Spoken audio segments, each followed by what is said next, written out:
Okay, welcome everyone. I'd like to welcome everyone to this session on incorporating development review into the, incorporating Vision Zero into the development review process. Before we get started, I wanted to turn it over briefly to Teji, who's a member of the Family for Safe Streets, to share his personal story, remind us of why our work towards Vision Zero is so important. So Teji, I'll turn it over to you. Great, thank you, Eric. Hello, my name is Teji Thomas, and I'm a member of Families for Safe Streets. On June 18th, 2014, my parents drove from their home in New Jersey to drop off my sister at JFK Airport. They were on their way back, but got a little lost. My father stopped to get directions, but as he crossed back to his car, he was struck and killed by a reckless driver. It was horrifically Father's Day weekend. This is not the way my family expected to mark that day. Instead, for the past 6 Father's Days, we've had to endure each one without him and his huge presence in our lives. My father was my hero. He was an active and energetic 71-year-old, loving husband, father, and grandfather, a devoted Catholic, guided by his faith to help others, and a local and national leader in the Indian Christian community. He had come to this country to give us a better life and had recently retired as a machinist so that he could finally enjoy his much-deserved retirement. Most of society does not realize the sense of loss families like mine feel and how it impacts us emotionally, psychologically, professionally, and financially. The impact of my father's death by a reckless driver 6 years ago is still very painful to this day. My father will always be remembered and loved. Please think of him and all of us at Families for Safe Streets as your work towards designing streets for safety. Thank you for all that you do. Thank you, Teji, for those comments. We really appreciate that. So I think now we're going to transition into the main presentations and a panel discussion. So I think Barbara, I guess you'll be leading that effort. Yes, I will, as soon as I unmute myself. There we go. So let me go ahead and share my presentation. Okay, is that all? Am I good? Everyone can see what I'm looking at? Yep. Okay. So just to sort of frame what we're looking at here, this is a panel on Vision Zero and development review. What we're going to be talking about, we have representatives here from 3 different jurisdictions, Eric Graye from Montgomery County, Maryland, Aaron Zimmerman from District Department of Transportation, Washington, D.C., and Marianna, I'm sorry, I should have asked you how to pronounce your name. Valdivia. Thank you. I'm so terrible with names. I really apologize. No problem. From LADOT. So each of their jurisdictions has approached incorporating Vision Zero into development review in different ways, and they'll go into detail into how they're doing that. And I just want to start off with sort of framing how that might work, what it looks like, and how it plays out in some different jurisdictions. So just as a starting point, what are the key themes of Vision Zero that are sort of relevant to development review? The first, I would think, is sort of the paradigm shift inherent in Vision Zero, in that we're moving from a reactive to a proactive approach to safety. So in development review, you're making decisions about what's going to go into the street based on, and you can make proactive decisions about what you want to see in the future based on that. It's an ethical platform. We're treating this as a public health approach to traffic safety. So sort of a comprehensive way of looking at it as opposed to an individual, infrastructure-based approach.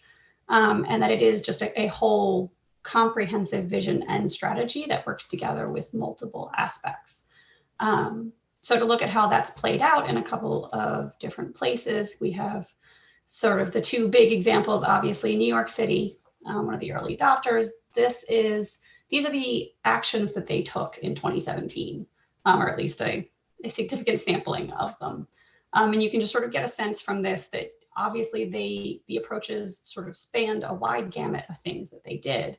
Sort of the hallmark of a strong approach to Vision Zero is that it is comprehensive. It takes as many different tacks as it can to get to where we're trying to be. Similarly, San Francisco, and again, this is 2017 data, the last 2 years did tick up a little bit, but still, they have a whole laundry list of approaches that they have taken to try and reducing those fatalities. What does that have to do with development review? Development review touches on a lot of different aspects of how it did a lot of different things that are part of Vision Zero programs. And there's 3 that I want to highlight, sort of moving from most concrete to more abstract. So the first of those being site design review. When a development comes in, obviously you have to decide whether or not they're building it correctly. And as part of most Vision Zero programs, in theory, you've developed a high injury network. You have looked at what mitigations are necessary in that network. You've looked at missing pedestrian and bike connections. You have a pedestrian and bike plan. And your site development review in terms of the actual site designs should be in alignment with those plans. Anything that you're looking at should leverage the work you've already done in other aspects and make sure that developer projects are helping to move that needle forward. Also specifically things like driveway and loading design. We've learned through decades now that having something be in compliance with AASHTO standards, for instance, does not make it safe for a vulnerable road user. So we really need to take a strong look at how those things are designed and make sure that they are looking at pedestrian safety, bicycle safety, transit access, and that those are all accounted for in the site design. And then this is where I actually lived for 7 years of my career. To give you a quick overview, I am currently the Mid-Atlantic Traffic Engineering Director for Toole Design, where I work primarily in corridor studies and safety studies and operational studies, but I did spend 6 years doing developer traffic impact studies. So this is what I did. This is what I know, knew. And I have some pretty strong opinions about how it could be better. So in a conventional traffic impact study in many jurisdictions, vehicular level of service is really the sole metric that they're looking at. And when that's the only thing you measure, that's the only thing you're going to improve. And improving vehicular congestion typically means widening the road, making it faster, and making it less safe for everybody except the people in cars, and often making it less safe for people in the cars. If for a traffic impact study to only consider congestion, you're not going to measure many of the other goals. If your community has set a goal for walkability or for safety, and you're not measuring that, you're not going to improve it.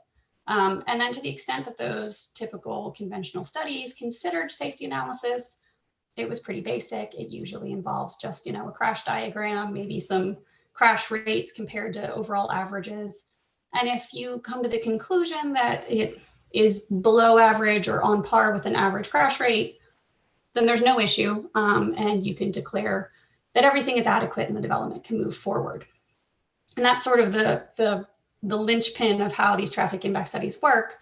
In a lot of jurisdictions, like in Maryland, it is actually an ordinance that requires that the public facilities, in this case the roads, be adequate for the proposed development. And sort of the big question is, what does that mean when we talk about safety? Can a roadway with a fatal crash pattern or known risk factors actually be adequate? And it's a big question that actually does need to be answered. And I don't have a good answer for it, but I think it's something that we can certainly make them more adequate.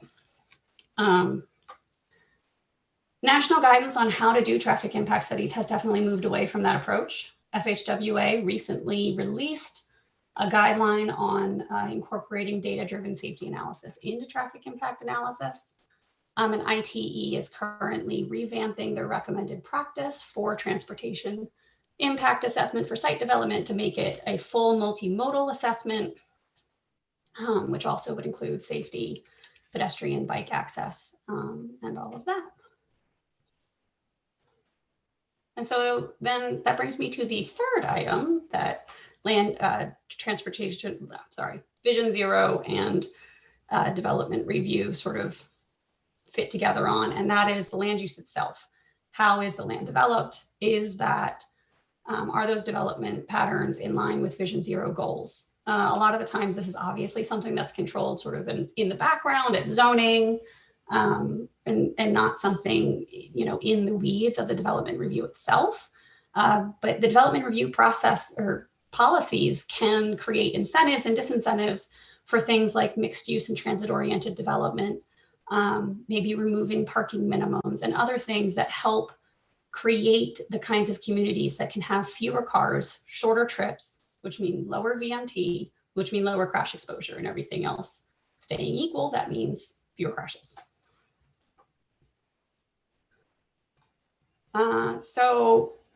Tool design, we conducted a literature review of where Vision Zero and safety analyses were being incorporated explicitly into development review across the country about a year ago, when we were working with Montgomery County to help them put together their proposed guidelines. And we found that it's kind of a moving target. It's definitely something that is currently being looked at in a lot of places. But two examples of different approaches that we did find. One was San Francisco, which I mentioned earlier, early adopter of Vision Zero, and like the rest of California, has moved on to using VMT analysis as their primary impact assessment. So getting away from the level of service, obviously VMT has the sort of lower VMT, hopefully lower crashes correlation there. They also established significance criteria that included testing whether the development created hazardous conditions for people walking, biking, or taking transit. So that's kind of, so those tests, if they were found that the development as proposed did create those hazardous conditions, that those would have to be mitigated or further studied. So that's kind of between the VMT and the additional significance criteria. That is a fairly data heavy approach to taking a Vision Zero friendly approach to development review. The city of Philadelphia, other side of the country, other side of the scale of how you can go at this, goes at it rather differently, does not necessarily require a traffic impact study in terms of congestion. What they do have is a complete streets project review checklist. So any project that wants to make a major change to a large curb cut, or is a major development, or is doing anything that sort of would really impact the public realm, has to do this checklist. And just as an example of the kinds of questions that are asked in the checklist, one of them is, how does the overall design create or enhance a pedestrian environment that provides safe and comfortable access for all pedestrians at all times of day? So you can imagine just asking those questions of every development, it really helps create the incentive for the developers to just upfront know that they have to create those pedestrian connections. They have to have that pedestrian access to their site. They have to have appropriate pedestrian scale lighting. That it's not a corner they can cut, because it is something that will be looked at. And it's not something, it is, and then similarly on the review, that it is something that they are explicitly considering creating that safe and comfortable environment, as opposed to, did you check this box of you have met the minimum 5-foot wide sidewalk? We also found many other jurisdictions that are moving forward with this have been including it incrementally, whether it's labeled as being Vision Zero or not. Obviously, 3 of those that are of interest are LA, Montgomery County, and Washington, DC, which you'll hear a lot more about in a couple seconds. I just want to close with the point that there are limitations, obviously, to this approach. Vision Zero has to take a wide approach. It has to come at things from multiple directions. And it makes complete sense for development review to incorporate Vision Zero, because otherwise new developments can push back against it, can put in improvements that actually make safety worse. But what including Vision Zero in development review can't do is help those communities where this investment isn't happening. And generally, communities who most need the safety investment are ones where the development probably isn't happening. So it's just something to keep in mind, that this can only do so much, and it sort of by its nature, any Vision Zero improvements due to new development are going to benefit certain communities more than others. So that is it for me. And we will switch over to Mariana now, who will tell us more about how LADOT has approached this, approached their Vision Zero and development review.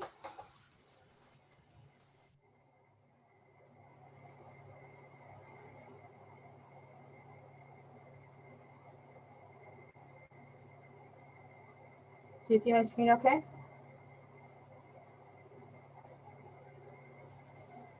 Yeah, if you, the presenter view is in front of it, if you can just move it to the other screen. Oh, sorry about that. Great, thank you.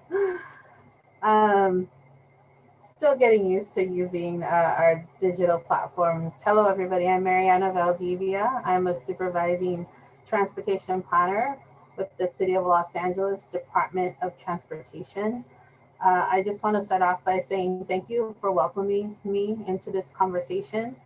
This is my first Vision Zero conference, and I was actually really looking forward to coming to New York, but given the circumstances, just want to express my hope for everybody's safety and health during these times, and just want to reiterate that I'm looking forward to participating the next few days in our sessions, and looking forward to making connections and working collaboratively nationwide. Today, I'm going to focus on the City of Los Angeles' development review, and I will start by giving you a snapshot of Vision Zero in our city, talk about our assessment guidelines, and our city's approach to what we did for our forecasting model, our Vmt Calculator that Barbara summarized, and talk about our city's project review process. We'll do a little practice and make sure to provide my contact info in the end. In Los Angeles, we have a citywide effort to eliminate traffic deaths in the city by 2025. Our North Star is safety, and when we hear unfortunate family tales like Teji shared with us, it's really motivating, and we want to hone in on our ability to implement traffic safety citywide. We know, based on our study, Safety Study for Los Angeles, that we published a few years ago, that unsafe speed is the top contributing factor to collisions in our city, and somebody walking is 16 times more likely to die in a crash compared to somebody traveling by vehicle. Our young citizens and our older citizens are our most vulnerable, and in fact, collisions are the #1 cause of death for children in Los Angeles. So that motivates us to and provides the opportunity in our role with the department and the Vision Zero section to think about the development and creation of our city moving forward. Again, keeping with that North Star of safety. Focusing on how we implement that, I'm going to take a few minutes to describe our assessment guidelines. As was stated in California, driven by Senate Bill 743, our Environmental Quality Act required that all jurisdictions in the state reconsider transportation impacts. We need to focus on our reduction of greenhouse gas, the development of a multimodal network, and also diversity of land uses. In our city, we've adopted our ordinance as was required before July of this year, and we're focusing on vehicle miles traveled as our metric for measuring impacts. And this is aligned with our mobility element, our mobility plan 2035 goals. And we're seeking to accomplish this by decreasing VMT by 20% in 2035. So our previous assessment procedures focused on level of service and strategies for congestion management and freeway analysis. Now we're focused on California Environmental Quality Act analysis, and also considering the circumstances around the project or proposed development. So again, focusing on vehicle miles traveled and other transportation analysis, local transportation analysis. When we use level of service in an area like Los Angeles, which includes 114 neighborhoods, a diversity of landforms. If you haven't visited, I think what's surprising to some folks is that the topography of LA is very diverse. In a circumstance, as you see on the screen, if you're proposing a project here, it's hilly, it looks like there's a lot of residential, it's not a grid pattern, it's north of a freeway, nearby a commercial corridor with lots of opportunities for eating and shopping. And when we, crunch our numbers through our transportation analysis, our level of service is great. It's free flowing and it gets a score of A. But what we know is that a lot of Angelenos drive to work, and compared to a very dense urban area like the community of Hollywood, pictured here at Hollywood and Highland, nearby a major subway system, the Metro Red Line, high density residential development, numerous opportunities for business and commercial trips. Our crunching of transportation analysis identifies this area as a failure. It's the lowest level of, it's the highest level of delay. However, there's so many opportunities just in this small, 5-mile area where the vehicle miles traveled is relatively low. So the consequences of that in project development, when thinking about level of service mitigations, is that we focus on street widening, signal improvements, narrowing of sidewalks. And again, this leads to less safe streets. It yields faster turning movements and longer crossings at intersections. So focusing on vehicles miles traveled is a calculation generated by the number of trips and distance. And in California, thinking about how we move and how much we move affords us the opportunity to reach our climate goals through a reduction per capita. Half of our state's greenhouse gas emissions are generated from the transportation sector, and we really want to hone in on leveraging projects and forwarding our reduction in travel. So the measures that we can consider, unlike level of service, lend themselves for parking management, transit incentives, education, trip sharing, focusing on neighborhood connectivity, and not street widening. So let's talk about how we accomplish that.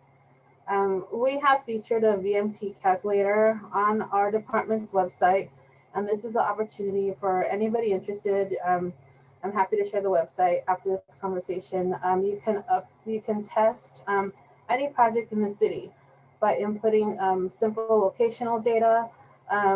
We were able to capture data specific to Los Angeles, and we modeled characteristics of our neighborhoods and travel patterns.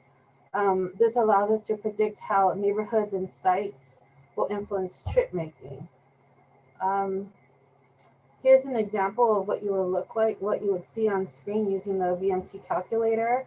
As I just described, you identify project information, and your results give us information about trips and what your project looks like. So the strategies that we have the opportunity to contemplate are based on the information that you've input, and we can consider parking management, transit incentives, and network improvements. And in our city, as required by the state, we identified a regional targeted area where we can measure VMT. Our large city is broken up by 7 planning commission areas, and in contemplating those localized areas, we identified that we travel less than our region, up to half in some areas. So it affords us the opportunity to think of meaningful evaluation of mitigating these new projects. So the process to review our screening criteria, analyzing the impacts, and then thinking about mitigations. So we'll just do a quick test case. If we think about an existing land use that is retail, but instead a proposed project for multifamily units, office, retail, and restaurant, we would require through our development review process to use our forms to identify pedestrian counts, bicycle trips, as well as traffic counts. So those respective counts are all requirements for our development process. We would consider, does a project remove or degrade facilities? We identify the site and think about where people travel. Where do they need to go? What are their destinations? We think about schools, senior centers, parks, and libraries. And we do an inventory of what's nearby. In this map, the blue highlights the proposed project area. At the bottom of the map, the yellow highlighted includes an apartment. And when we think about the nearby street and how you traverse between the projects, if there's a need for somebody in an apartment to shop, how do they get there? In this case, there's 1,100 feet that somebody would have to travel from the apartment to get to the development. So those are the considerations and factors that our staff is considering, as well as thinking about our high injury network. Sorry, it looks like that red moved, but it's identifying our city's high injury network, which represents 6% of LA streets, but also represents up to 70% of our serious injury or deaths in our city. So we're very mindful of focusing and targeting our efforts for safety improvements on our high injury network and our priority corridors. So in the case when the development is evaluated, these are flags for our staff to communicate with the Vision Zero team. And that's when the conversation about improvements that are relevant to the project and make a meaningful difference in the field develop and take shape. Just want to highlight a few examples of the types of considerations and strategies that we use. We've identified curb extensions, for example. When we talk about these improvements in this programming, we frame and communicate in terms of costs, how long it takes to implement, and its effectiveness. So for example, we know that curb extensions yield a 30% crash reduction factor, as well as interim tightening yields a higher speed reduction factor, again, which is the single element which we know makes the largest impact on our streets. And it's relatively low cost, and you can get these improvements in pretty quickly. As well as feedback signs, for example, new traffic signals, and just want to highlight and summarize some short-term treatments that we talk about through this development process. They feature temporary materials, but it also affords an opportunity, for example, for a community to experience safety in their neighborhood in a way that otherwise might be difficult for them to imagine.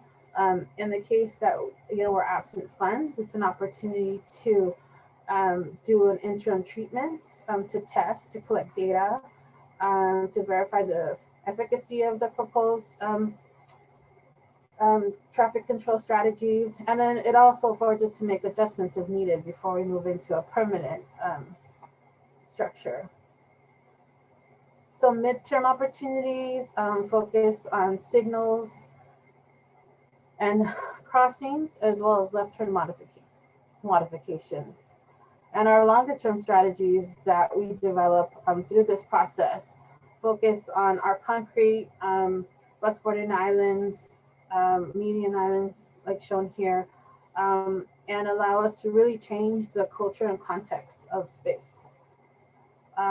All of this is captured in our transportation assessment guidelines, which I've shown here, located on our department's website, as well as our livablestreets.org website, where you can find snapshots of our programs and projects. Any type of questions you might have for our Vision Zero team, you can email visionzero@lacity.org. And my email is marianna.valdivia@lacity.org. So thank you for the opportunity to chat.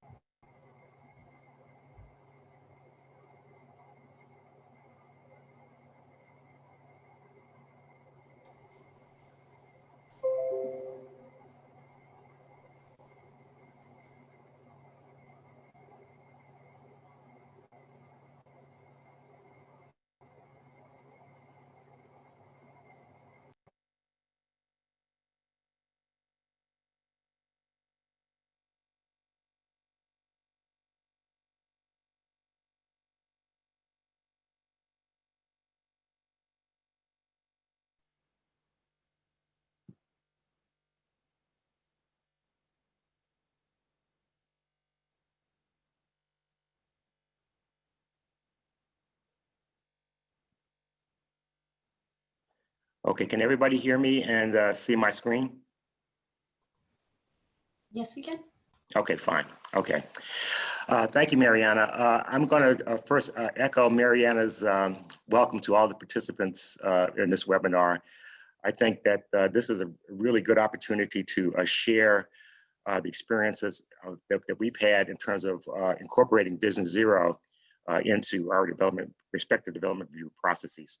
So I'm going to talk today about the experience of Montgomery County in that effort. And if I can try to advance my slide here, it won't advance. Hold on.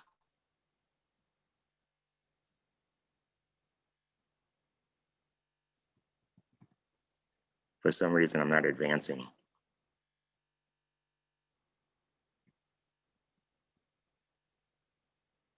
Let me try this again. Hold on. For some reason, I can't advance my slides.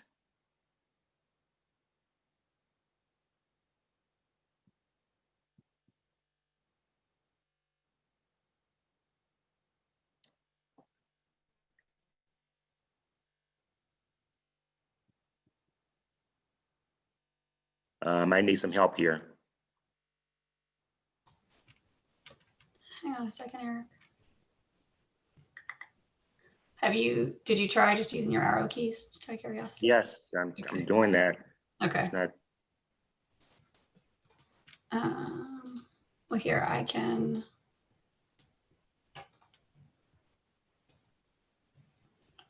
Open yours and display it. You can just tell me when to go forward. Okay. Okay. Just give me 1 second to get it open. Okay. All right.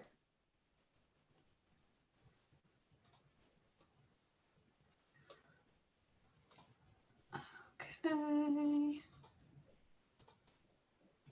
Okay, can you? Should I stop sharing my screen and just like? Nope, I think I can just bump you over. Okay, fine. Okay. Okay. All right. So, There we go. sorry. Okay. Sorry for that. Okay. So, I'm going to my talk is really framed around 4 topics. One is a little short discussion about the context of our effort to incorporate Vision Zero into our process. And also I'm going to talk about the what we call the subdivision staging policy, and I'll explain what that is. Thirdly, I'm going to speak to some Vision Zero related transportation recommendations that we're undertaking as part of the subdivision staging policy process. Last but not least, next steps in terms of moving forward. Next slide, please. And next slide.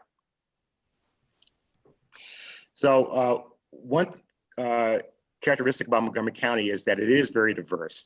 First of all, it's a suburb just north of Washington, D.C., county just north of Washington, D.C., that is characterized by urban, suburban, and rural land use development. If you look at the map, you can see that the sort of red colored splotches are basically the more urbanized areas of the county that are primarily centered around our metro rail stations. But then in the gray area, basically you have basically the suburban areas of the county, which is primarily residential. And then along the northern tier is basically the ag reserve. So one particular characteristic about the county is that it is very diverse. And this offers and provides certain challenges in terms of how we do development review in the county. Next slide. I won't get into a long discussion in terms about the history of Vision Zero per se, but in terms of Montgomery County's experience, in 2017, Montgomery County was one of the first counties to adopt a Vision Zero action plan, first counties in the country to adopt a Vision Zero action plan. And this was a plan that had as its ultimate goal to achieve 0 deaths, traffic fatalities by the year 2030. Next slide. And the result of that was the action plan that you see the cover of the plan there. Next slide.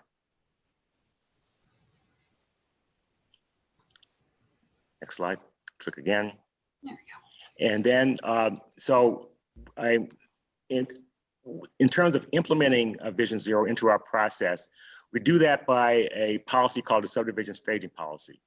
And essentially what that is really, it comes from the fact that we have an adequate public facility ordinance that was adopted in 1973. And it basically requires that the planning board has a provision that the planning board must only approve a preliminary plan if the public facilities are determined to be adequate to support that development. And the adequate public facilities is very broad in that it looks at transportation, sewer and water, schools and police stations, firehouses and health clinics. But in terms of how it's actually plays out in the county, it's really the focus is primarily on transportation and schools. And so would you go to the next slide, please? So the subdivision staging policy is a set of policy tools that we use to administer the adequate public facilities ordinance. I mentioned that it has these various public facilities that are considered. The two primary ones are transportation and schools. I'm going to talk primarily about transportation, so I will talk about transportation. But one thing to note is that this policy is updated every 4 years. The current policy is currently being updated now in 2020. The last policy that's currently adopted was adopted in 2016. And so the reason that this quadrennial update is important is that, as I mentioned before, the Vision Zero Action Plan was adopted and released in 2017. However, the last subdivision staging policy update was done in 2016. So the SSP, or the subdivision staging policy, really predates the Vision Zero Action Plan. So by taking up this update in 2020, this is an opportunity to retrofit or update the SSP to better reflect the goals and objectives of Vision Zero. Next slide, please. So part of this process is working with what we call a stakeholders group, which is a group of public agencies, developers, and civics that are really our sounding board that we've used to develop the recommendations for the SSP. And there are a series of public meetings, not only with the civic community, but also with our planning board and county council. And right now we're in the midst of reviewing the subdivision staging policy with the county council. Next slide, please. So what does a transportation element of the SSP do? Well, one thing that it does, it groups our policy areas into four categories, and I'll speak more about that later on in the presentation. It also establishes a set of multimodal, what we call local area transportation review tests for determining adequacy. Right now, we not only look at a test for motor vehicle adequacy, but we also look at tests for pedestrian, bike, and transit travel as well. So this was something that was instituted as part of the last update in 2016.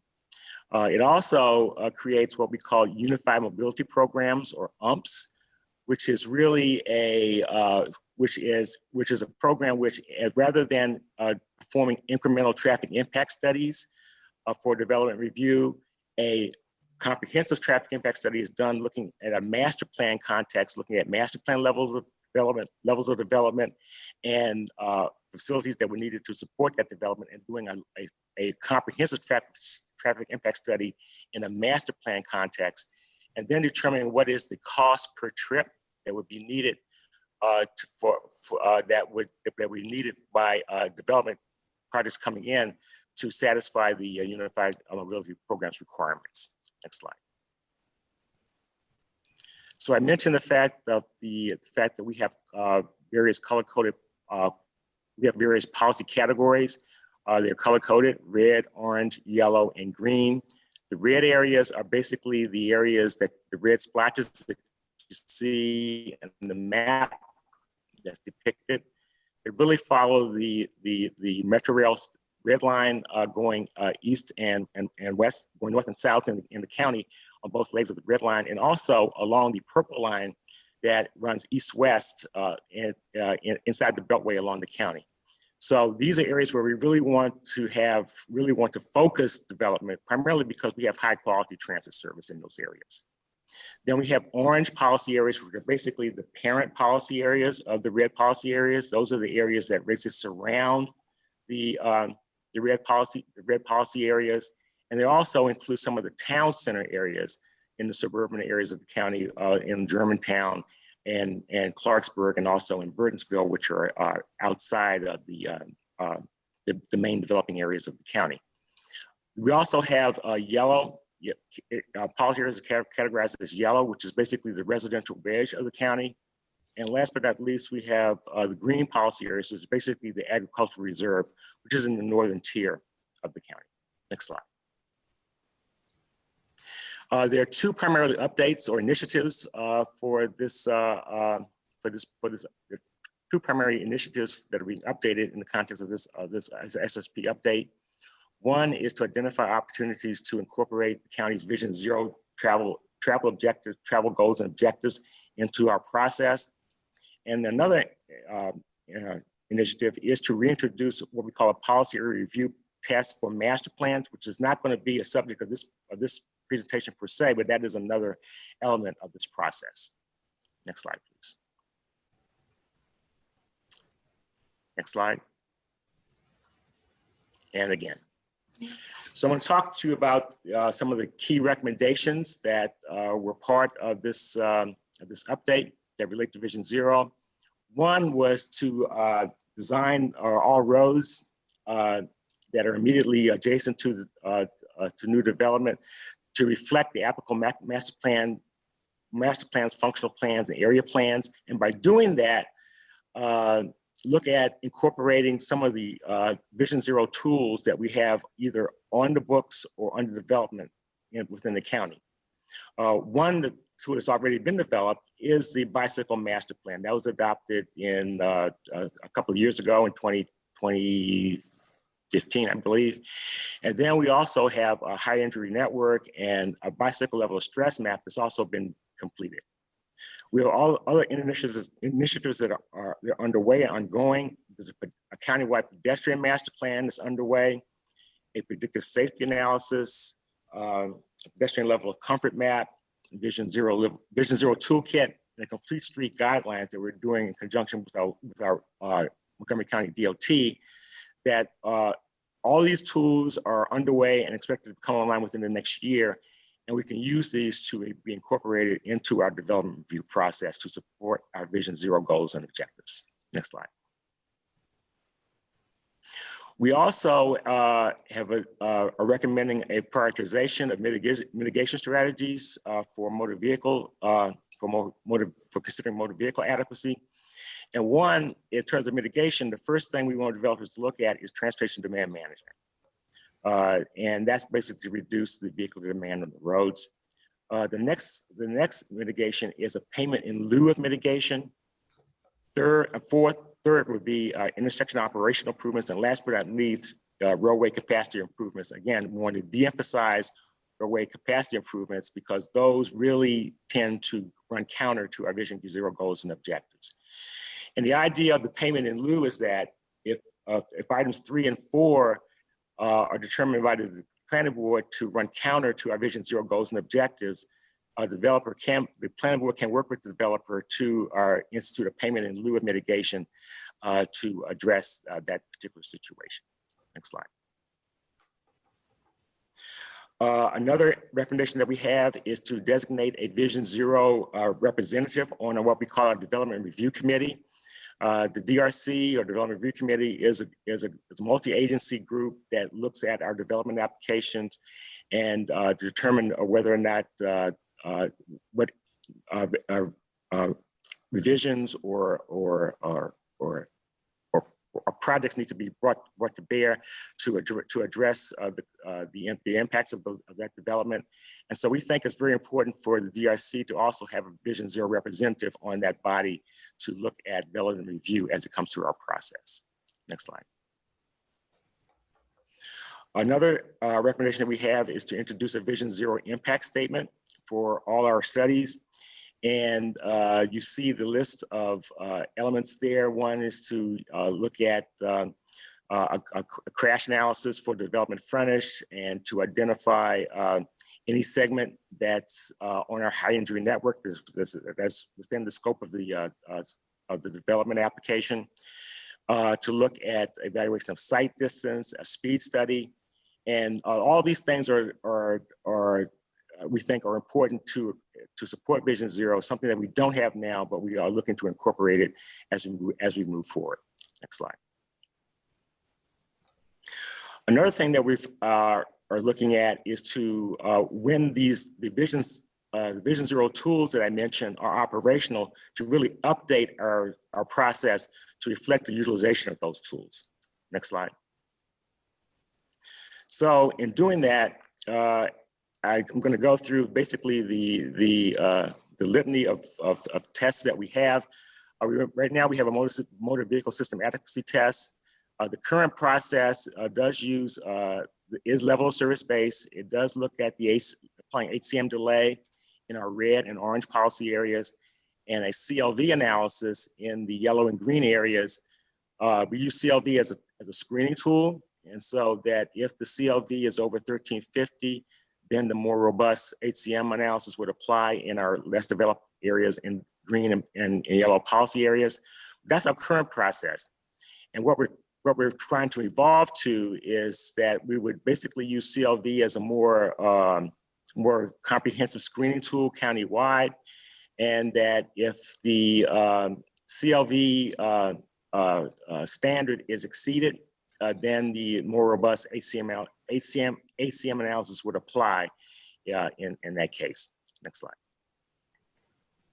Then a new thing that we're recommending is the introduction of a safety system test. It doesn't currently exist now, but that would really depend largely on our predictive safety analysis tool, which we would use to proactively to predict where we think crashes are more likely to occur within the scope of the development. And this tool, as I mentioned, is under development. It's something that we plan, hopefully will come online this year, and within the coming year. And once that happens, we can incorporate that into our LATR process. Next slide. We also have a transit adequacy test, which basically looks at achieving a level service D for the peak load conditions for buses that are within 1,000 feet of the development site. And one thing that I didn't mention that I should mention earlier is that all these requirements only kick in if the study determines that the peak hour person trips that are generated by the proposed development is 50 peak hour person trips or more. Then these requirements will kick in. If it's less than that, then this would not apply. So I want to make that clear at the outset. But we're recommending to refine our transit adequacy test to have a more tiered construct, so that if the development generates 50 peak hour person trips, then we would conduct an adequacy test to determine whether or not level service of D for bus service is achieved within 500 feet of the site. And then if the development is a larger development and generates 100 person peak hour trips, then that tier is extended out to 1,000 feet from the site. Next slide. For bicycle adequacy, basically that requires achievement of a low level of traffic stress within 750 feet of the site frontage. We're recommending that a more tiered approach be used, so that if a development generates 50 peak hour person trips, then adequacy needs to be determined within 375 feet of the site. If 100 peak hour person trips are generated, then that scope is extended out to 750 feet of the site frontage. Next slide. For pedestrian system adequacy, basically we look at, within the scope of the site, looking at achieving a level of service D for pedestrian crosswalk delay in our current construct, and also a requirement that ADA compliance is required within 500 feet of the site.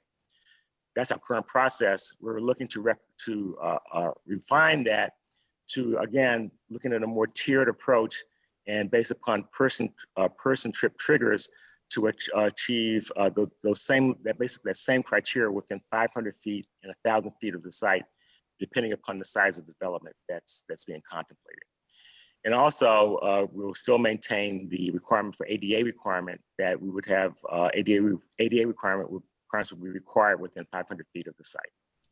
Next slide, please.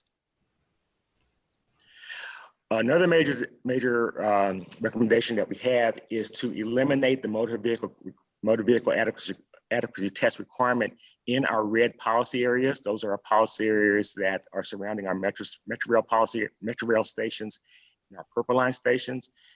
And the rationale for doing this is really Vision Zero driven, because what we found is that a lot of the capacity-based measures that we would use in these areas would require mitigation that would be in conflict with Vision Zero. So basically what we're saying is that we wouldn't have that test, the motor vehicle test, within those areas. However, the other multimodal tests would still be required for bicycle, pedestrian, and transit in our red policy areas. Next slide. We're also recommending that along the what we call our BRT transit corridors, the roadways that traverse our BRT transit corridors, that we would lessen have a more lenient level of service standard for those areas in terms of, which is still level of service based, but would be more lenient. And we would increase that to 100 vehicles per second for delay and 1,700 for the CLV along those areas, along those roadways. Excuse me. Sorry. Next slide. And basically that's what you see here in this table. Basically, the current level of service standards for those roadways for signalized intersections range from like 59 seconds to 80 seconds. But what we're saying is that we would increase that to 100 seconds for the roadways along those areas. So basically, it's an overlay for looking at level of service for along our BRT transit roadways in the county. Next slide. And so I actually can go to the next slide, Barbara, please. Mm-hmm. Okay. For the Purple Line stations that were shown in the larger map that you see here in red is really a new wrinkle within this SSP. In 2016, these Purple Line stations were not designated as red, but in this update of the SSP, we are recommending, at least the planning board is recommending, that we had designated them as red, comparable to our metro station policy areas that were already established in the red category. And the rationale for doing this is in recognition that these are areas that have high quality transit service, and that the folks have a viable alternative to using the automobile. And so it surely seems to warrant the designation of these areas in that fashion. The rationale for doing this is an understanding that, you know, it really speaks to having a context-sensitive approach to how we evaluate transportation conditions within the county. For those areas that, and the reason that we have the red, green, orange, and yellow categorizations, because we do that because the rules and procedures that we use to perform transportation analysis and determine adequacy differ depending upon the category of policy area that's being evaluated. So this is, again, speaks to the context-sensitive nature of Montgomery County, and we try to incorporate that within our process. Next slide. In terms of next steps, right now we're in the sort of at the last leg in the home stretch, if you will, of reviewing this policy with the county council. We actually have another council meeting, committee meeting tomorrow morning, and we're going to have full council meetings that will extend into early November. But this new policy is scheduled to be adopted in mid-November. Right now, tentatively November 10th. Legally, the legal requirement is November 15th, but that's basically where we are, and we'll see what the county council is in the process of reviewing our recommendations, tweaking, providing their input, and the final outcome will be adopted in mid-November. And next slide. So here's my contact information. You can contact me there. You see my my email, phone number, and also if folks want more information on the subdivision safety policy update, there are a couple of links that are provided there, and you can click on those links and get all the gory details that you want. Thank you.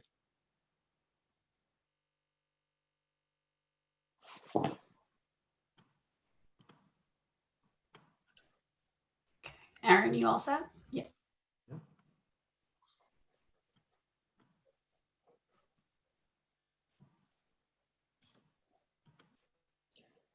Sorry.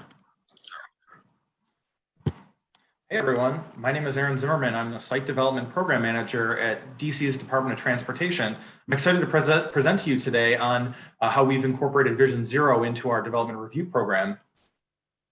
So just to start off, our development review program is within our neighborhood planning branch. So we have three main functions. One is the development review. The other is public space, streetscape design, curb cut approval, cafe patio approval, things like that. And then we also do these neighborhood livability studies, which are like circulation studies and like tactical urbanism studies, and trying to figure out how we can make neighborhoods, more walkable and safe. But the focus of my presentation is on the development review aspects of it. And I mention where I sit because in most jurisdictions, you would expect that the development review folks at a DOT would be with the traffic engineers. Here at DDOT, I sit with the urban designers, urban planners, and everybody on our team, is well versed in all of these Vision Zero concepts. And in our development review program, we take a project from inception, from the developers kind of first coming up with the idea, we work with them through zoning review, through proffer negotiations, implementation of proffers, permitting, and to post-occupancy TDM monitoring. And we're an important tool of DDOT's Vision Zero program. We sort of fly a little bit under the radar. We're not we don't make the big splashy headlines, and we're not in the news and things like that. But we, fly under the radar, and we're really important component of this because, the landscape in DC is changing significantly and quickly. And every time, we touch a project, the public space gets a little bit safer and gets a little bit nicer with each new project. And it's also important to note that, DC, we're unique in that all of the right-of-way in the city is controlled by our agency. So we are the city, the county, and the state. We're a little bit of a unique setup there. So we don't have like a state DOT that, has completely different mission from us. We have the ability to, to really plan and permit and design the streetscapes with developers on all the streets in the city. And we're trying to spend a lot of time going back and, retrofitting, our roads from the 1960s and 70s. And I got some examples as I go through this for you. But real quick, last year we came up with our new CTR guidelines. CTR is Comprehensive Transportation Review. That's like what other jurisdictions would refer to as like a traffic impact study, except ours is a multimodal study. And when we released this last year, we really made a conscious effort and decision that we were going to prioritize pedestrians over vehicles, and that we were going to make a real commitment in practice, not just on paper and not just an mission statement, but this is going to be intrinsic into everything that we do in our development review program. And so what we came up with in our guidelines is, best practices for site design, public realm design, activating the streets, stronger focus on Vision Zero. We have a whole Vision Zero section now, and we have, a list of different things that developers could do to advance our Vision Zero goals. We also came up with our preferred maximum parking ratios for projects, and I'll talk a little bit about that later. But basically, less traffic means, less conflicts with pedestrians, and there's a whole range that you can see there of other policy goals for doing that, but Vision Zero is certainly one of them. And then we sort of repurposed our level of service analysis and sort of de-emphasized it a bit, in that it doesn't drive the decision-making here at DDOT. It's, conducting a level of service analysis with a new development, it it provides a bit of information that helps us in our decision making, but it's not the only thing. We don't base our decisions off of the level of service analysis. And I got some examples I'll show you as I go through. And then we also created a transportation study waiver. So basically what happens is if you have a low parking ratio and you have a really good streetscape design and you do some off-site pedestrian improvements, and it's a little bit of a negotiation process, but basically you do a few things like that, cap your parking really low, and we can waive the study for you. Now, when we review developments, we have this kind of hierarchy of priorities. You can see on this list here that like numbers 1 through 5 are design elements. So when we have our first meeting with a developer, we don't even want to talk about a traffic study. We don't want to talk about anything about that. What we want to talk about, is the site access and connectivity, the curb cuts, the locking in, a good loading design, a safe loading design, capping that parking at a low amount where applicable. And then of course, here I've highlighted Vision Zero, ADA public realm. While this looks like it's kind of a standalone item on here, it's really not. It's in everything we do. It's built into all of our standards here at DDOT. It's built into every one of the bullets you see here on this list. And it really permeates through all parts of the agency and the missions of all the different divisions in DDOT. But basically, after we've locked in like all the design elements, that's the first thing, like I said. We then move on to trying to understand who's coming to the site, what their needs are, what modes are they traveling, and that's 6 through 8 on this list, and what are their curbside needs. And so we'll work through all of those, and then if we're good with 1 through 8, we'll waive the traffic impact analysis and the CTR in a lot of situations.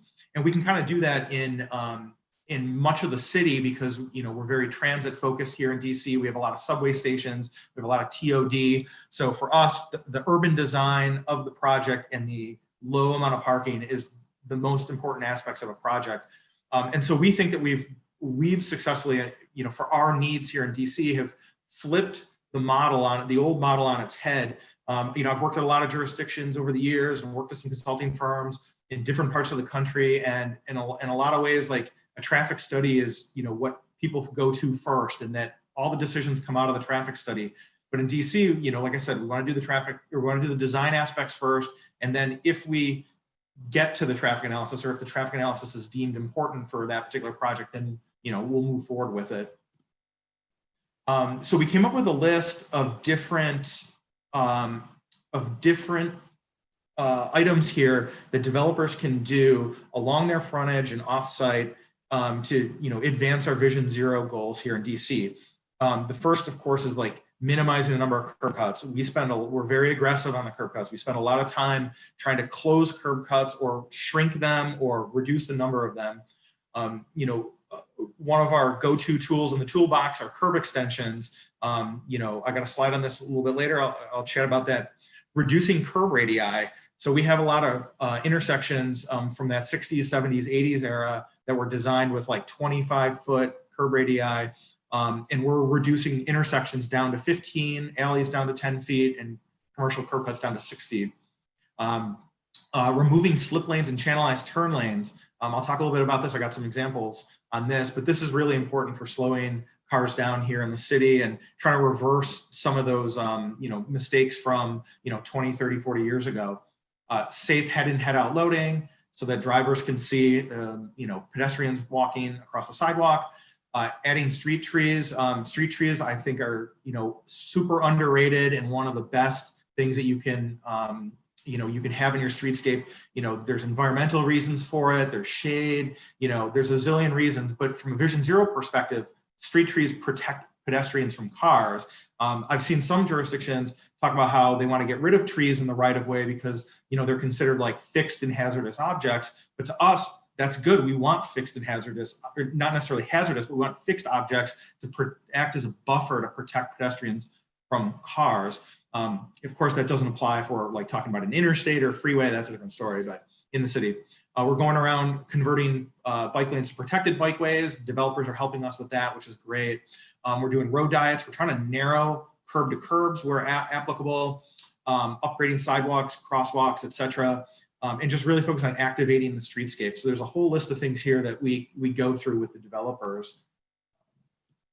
So the first is the curb extensions.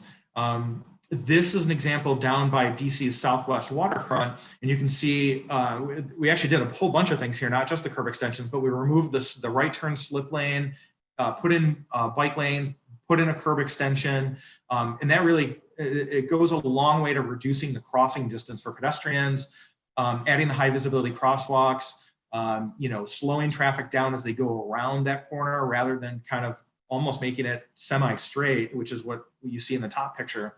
And so there's a lot of benefits for that. And this is one of those things that's along a site frontage. And so, we can negotiate these things with the developer and get them to implement them. And sometimes some of these things can actually be done with flex posts, and you can kind of, the example you see here, this was a permanent moving of the curbs, but sometimes we can do things that are a little bit quicker to deploy and do the same thing, with the intent of coming back later and making them permanent. I mentioned the closing the curb cuts. I got an example here for you. This block has 10 curb cuts on it. This development here in red has 7 of them. And so as part of their redevelopment, they're going to close all 7 of them and only have 2 leading to that property. But then they're also working with us in the neighboring property where you see the blue X's, working with them on an easement so that they can have access from the first developer's driveway. So then that property can come in, close all 3 curb cuts there and have none. And so that's what we like to see, those types of things. Curb cuts kill the street life on a street. There's, the conflict points with pedestrians, even seeing the parking, like in this picture on the bottom left, it just, it sterilizes the streetscape. And so, we always prefer parking to be in the back of the development so you can't see it. But if for some reason, it has to be next to the sidewalk for some unique reason, then it should be screened with bushes so you never actually have to see the parking. And then this is that same project. You can see there's only 2 curb cuts, one to Half Street, one to L Street.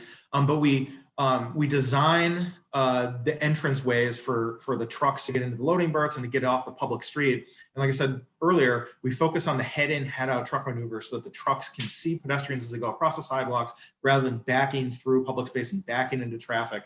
And so depending on the type of land uses that are proposed, that then will dictate what the design vehicle is. So if there's a grocery store, then we'll use a bigger design truck, like one of the big, 55, 60-foot trucks. And then if it's more of a residential project, we'll use like a 30-foot truck. So that's an important part. We're going around the city and closing lots of channelized right turn lanes, as I mentioned before. Here's another example from near that wharf project, a different intersection. And you can just see how much tighter the intersection gets when you close that slip lane. You got shorter pedestrian crossing distances. Those cars are not whipping around the corner, and they have to slow down around the corner, and then pedestrians are more easily able to cross. Here's another one that we've been working with a developer on recently, and this is to create a protected intersection near their project. Now, the project that the development that's doing this one, they're actually not on the screen here on the right. They're north and west of what you see as slipstream. They're off screen, but in lieu of other improvements, we're having them design and install a protected intersection here. We also really encourage public art, artwork in public space, cafe patios. We want the street life to be vibrant, more people out on the streets, as the quality of life here in the district.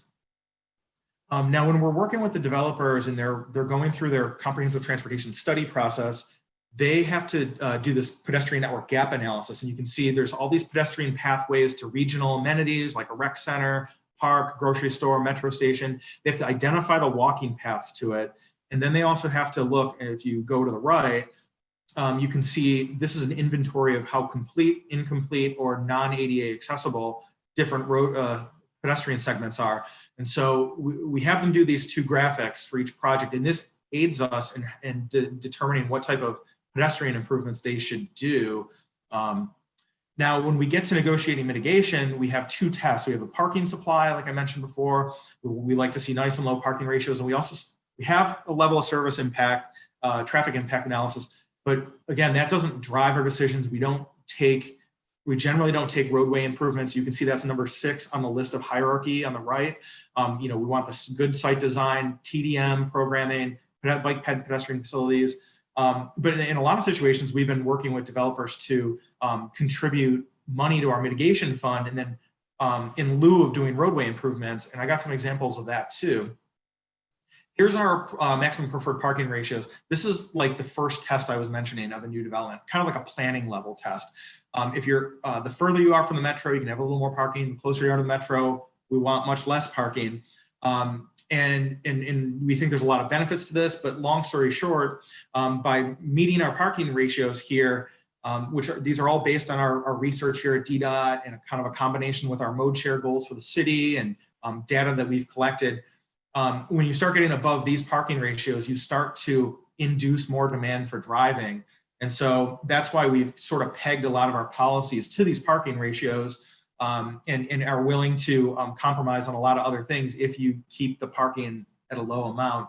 And the graphic on the right really shows like what you can do when you have less parking, kind of an old school development with a big parking garage, or a new one with less parking, more bike parking, more green space, more housing units. Housing units are a real big, housing production is a big issue here in DC, and then transit adjacent. So just a couple examples before we go to questions. This is a project I was showing you some slides earlier about. As far as the mitigation tests go, this mixed use project, was way overparked and had 4 failing intersections. So what we negotiated with them is our second tier TDM plan, which had some extra parking policies in it, has like transit screen, doing things like that, like unbundling the parking, don't rent parking out to other developments or other single family homes in the neighborhood. We then were able to negotiate some bike share expansion plates, contribution to our mitigation fund, which we're going to repurpose. But this site, we really wanted like little to no parking here. This site is very close to a metro station, very close to Washington Nationals ballpark.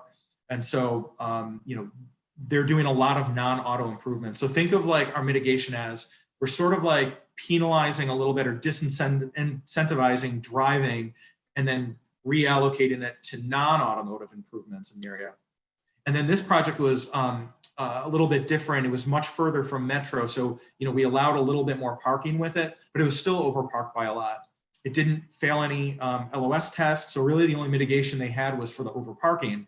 So as part of this, they came out, they were going to install 4 curb extensions and do this curbless alley design that we're actually working on right now, and do a second tier TDM plan.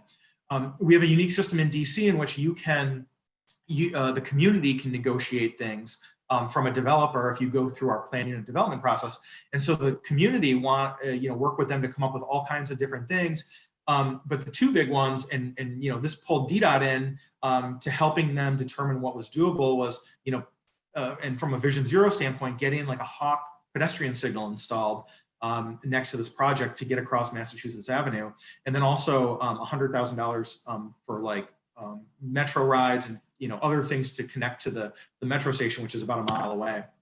And then last thing I want to mention is one of the successes I think from our development program in the last couple of years was setting up our mitigation fund.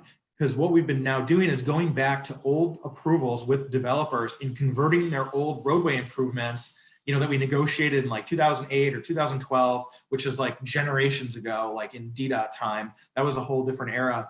And so now we've like converted those into cash. They go into our mitigation fund, and then we repurpose that and put that towards other non-auto improvements in the area. And the example on the right, the River Point project, we got the cash, and then right around, we turned it around and invested it in the planters for the buffer of the cycle track that was going to go by the intersection where the right turn lane that we had negotiated, in like, 2014 or something like that. We were able to just basically swap that right turn lane for planters as a buffer in the new cycle track. So anyways, I hope that was interesting. That's, how we've been prioritizing Vision Zero and bike ped modes in our development review program, and really focusing like everything that we do in our development review is for Vision Zero, is for public space, and we're an important component of the overall DDOT's overall Vision Zero. Thank you.